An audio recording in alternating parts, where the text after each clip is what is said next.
I'm going to give you some of the secrets about how we make you buy what we want you to buy.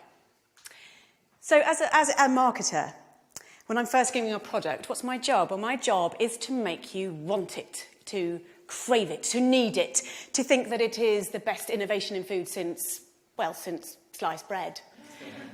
But how do we do it? Well, I'm going to give you a really big example later that I'm going to break right down for you. But let's just start by looking at a few fun little things. So here we have Shreddies, an old favourite, been around for years, very popular in the UK and Canada.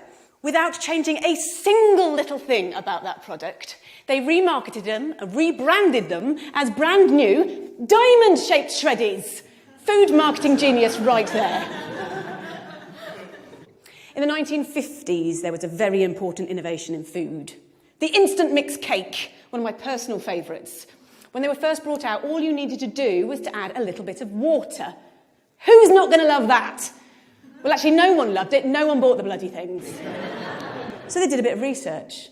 And what they found was that the main consumer, the target consumer, the housewife, felt that it was cheating. They didn't want to pass off such an easy thing as their own baking to their partners, their husbands, their families, whatever. So what did the producers have to do? They had to make it harder. So now you had to add water and an egg. And sales exploded. But these examples, these are just chicken feed compared to what I really want to talk about tonight, and that is chickens and pigs and cows. So when we think about where chickens, etc. come from, we think about something a bit like that.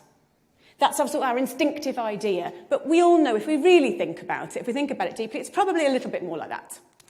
But that's a lot nicer. It's a lot more romantic.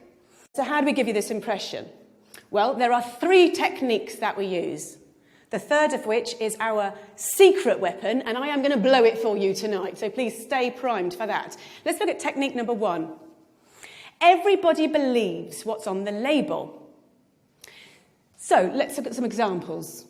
Some of my favourites, some of the ones I use all the time. I'll use farm fresh.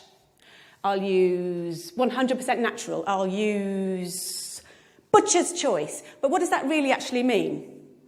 Well, truthfully, it doesn't mean very much. If we see that on the label, we feel a bit more confident. But let's have a look at what a farm really looks like. It probably looks like that. Now, this is a concentrated animal feeding operation. I'm going to run that past you again. It's a concentrated animal feeding operation. That's not going to look great on a label. Hence, we use farm fresh. Innovation number 2. This is what we use.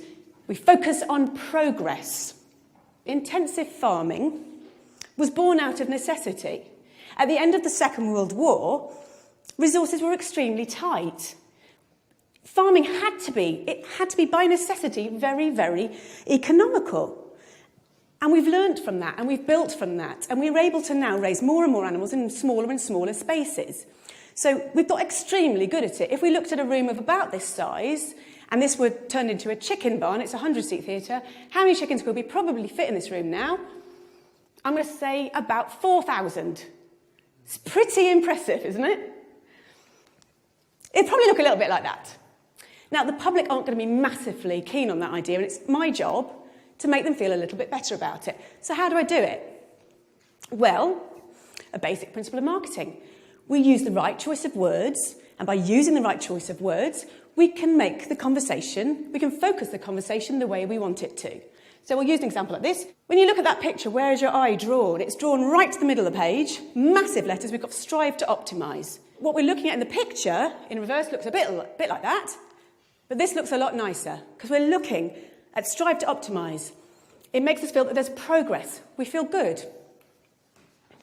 So the challenge for the marketers is to make the public feel comfortable at what they're seeing. One of the side effects of intensive farming, of having so many animals in such a small space, unfortunately, is obviously disease, because you put so many animals into a small space, they're going to get sick. It is no secret that 50% of all the antibiotics in the world are used on farmed animals. So how do we make the public feel okay with this? How does that happen? My job.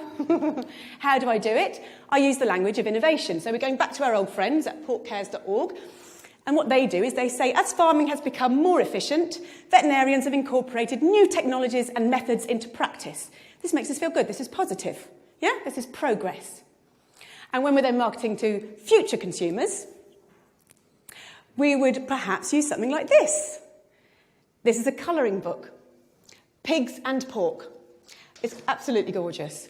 And what we're doing here is we're getting the children to focus on the fact that we're using innovation. So by bringing the pigs out from the muddy fields and into the clean barns, we're taking them away from all that nasty, dirty mud and all the diseases that are lurking there within.